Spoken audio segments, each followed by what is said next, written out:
Sink or swim in the time of the shift, getting on top of the wave. We all know the drill. We think it through, we plan it, schedule it, apportion resources for it. We have the best intentions. But somewhere along the line in our execution, something changes. And then the whole damn thing blows up. Well, that would be in the extreme. Often it simply becomes irritating, annoying, or just plain inconvenient. And somewhere along the line, we may find ourselves in a completely different space, and we have lost sight of what it was we wanted or were trying to accomplish. It's about that time that we might declare it a dumpster fire. Adding insult to injury, not only didn't we achieve our goal, but now it seems we have somehow stirred up a hornet's nest of a whole bunch of nonsense that has nothing to do with what we were trying to do in the first place. So, on top of everything else, now we have to perform emergency surgery to fix all the new problems we have. We are now so far away from our lovely plan, and I'm so pissed I don't even want to think about it. In fact, I never want to think about it again. Now, here's the really bad news. I did it to myself. Here's a term we may want to become familiar with. I create all of my reality. Traditionally, I usually see it as YCYOR. You create your own reality. However, the way I say it and use it is to remind myself that I create all of it. Otherwise, it becomes cute self-help, goal-oriented, feel-good bullshit that I use when it's convenient but throw out the window when I decide to lay blame somewhere else for my alleged misfortune. Our very wise friend will remind us that any time we blame, we might as well be putting the coffee pot in charge of what we create. Because anything less than taking full responsibility for all of our creation is simply ignoring our own participation in what is showing up for us. Our world is steeped in fault and blame. That's how we were raised, what we were taught. When we were young, we quickly discovered that shit rolls downhill, and if we don't get out of the way, it will end up around our feet with all the fingers pointing right at us. We see it every day on the news, with our governments, on social media, in our homes. Basically, any time there is something that goes wrong, there has to be a fall guy, someone to blame. In our quest to never be wrong, we will often go to great lengths to deflect responsibility away from ourselves for virtually any circumstance. We've turned it into an art form. Because being blamed, being at fault, is not fun. And we also know that if we aren't careful, bad actors who have nefarious intentions will use us as fall guys. Twitter is the tour de force when it comes to right and wrong and blame. It is a constant struggle between the forces of good and evil that even provides its own metrics so you know how you're faring at any given time. We have truly become a society of posturing, and it is inextricably connected to almost everything we do, how it makes us appear. Now, all of this is what's at play in our minds. Over the course of our lifetimes, as we see more and more evidence that we are victimized by deed or circumstance, and more we blame someone else for our misfortune, we come to accept it as our reality. Oftentimes, we will completely abdicate any responsibility for what happens in our lives. We may begin to believe that our objective reality is something that is imposed on us. We are helpless and at the whim of fate and the gods. Good luck and bad luck. Chaos and probability. Now, here's some good news that is exactly the same news as the bad news. We create all of our reality. This isn't just feel good metaphysical skittles for starry eyed people who talk to dead guys. We really do create it all. There are physics to it. In the simplest terms possible, we create our reality through a process in which we project, reflect, and perceive. Everything that exists in our physical reality is because we perceive it as such. If we don't perceive it, it doesn't exist. For the things that we're not paying attention to, this is where the mass belief comes into play. Everything and everyone is interconnected. The mass belief is the preponderance of agreement that something is as it is. Another shortcut that humanity has created so that we could have some rules to go by, some basic tenets that we can basically agree on so that we can just accept an overall generalized common reality without too much consternation. Personally, I like the term root assumptions.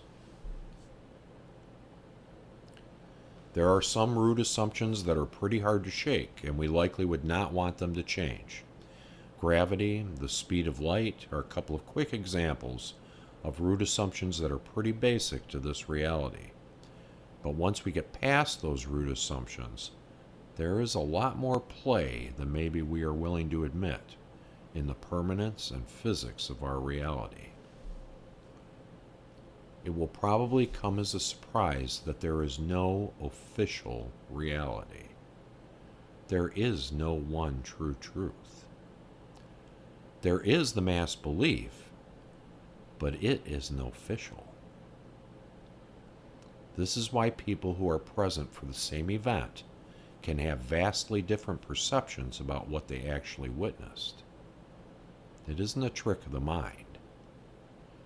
We each create our own version of everything. Sometimes they match, and sometimes they are wildly different. One is not necessarily right and the other wrong. One isn't accurate and the other fanciful. We literally can experience different realities from each other, even regarding the exact same circumstance or event. Mass beliefs can and do influence agreement about what those realities are. Sometimes, but not always. Sometimes we just create our own reality, which does not match up in fact with what someone else is creating and or participating in, or what the mass belief has dictated to be true. While we can create a considerably different reality than the mass belief, it is more challenging to do so. There is a tremendous energy that accompanies the mass belief. It is affecting of all of us. In order to create something different than the mass belief requires us to not be influenced by it and to generate enough energy of intention to outweigh the energy of the mass belief. It's not easy, but it's not impossible either. We can look to history and see that things that were impossible became possible. It's easy to think that we just got smarter or that we discovered something new. Rarely would we consider that everything is possible. Every conceivable thing is possible. In other words, everything exists, even the things that are latent to our world. When enough energy of intent is given to a probable outcome, that outcome will become manifest. This is how our world changes.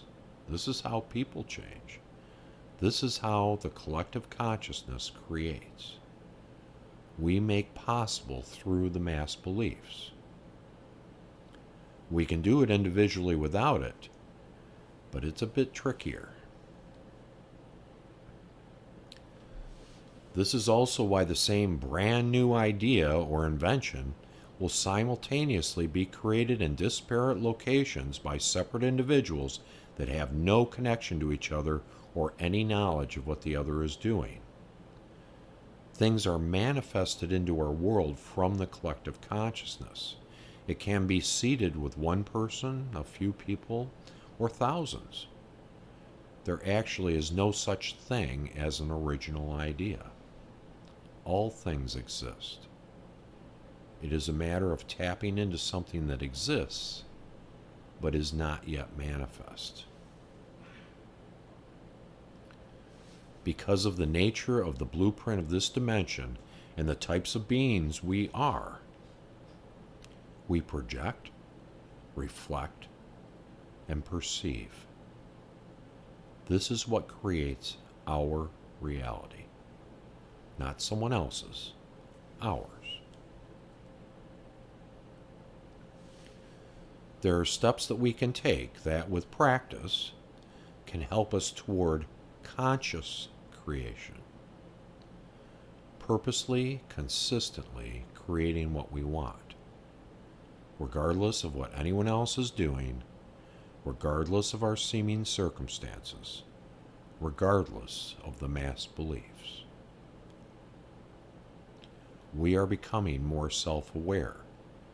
The veils between this reality and other dimensions are thinning, which in time will give us more insight into what we are really doing here and how we are going about it.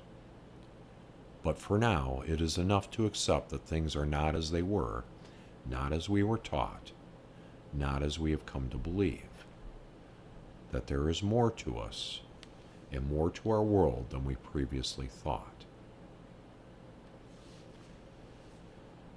And that our power, our gift, is that we create it all. Again, the electric dog fence is turned off, and we haven't realized it yet.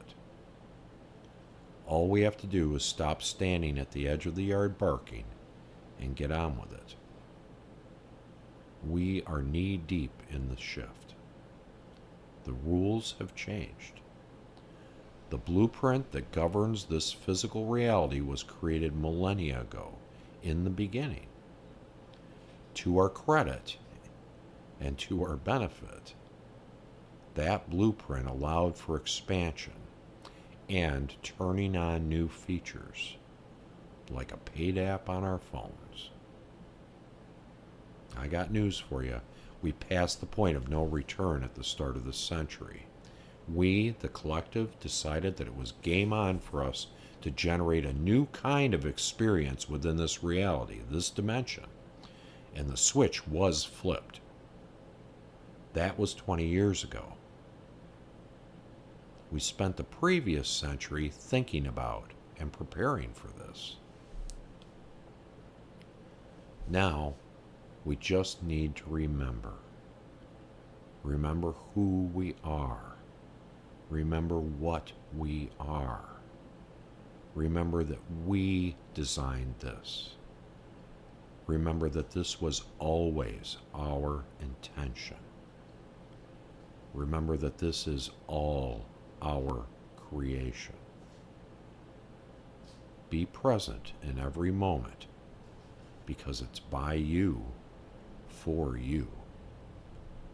Every smallest detail. Being more and more present in every moment, every choice, is the key to conscious creation. Now it's a matter of us getting on board with the new features and abilities. We will. It's just a matter of time. In the meantime, we can continue blaming victimhood, or we can get up on top of the wave. This is a tricky time. Not everyone will embrace the changes. Many people will run out the clock rather than face changes that seem impossible to them. But there is good reason to begin moving in the direction of exploring ourselves, what we truly are, and what the true nature of our reality is. Next, we will begin to examine how it is that humanity came to this point of the shift, where we came from, what we're doing, and why. See you soon.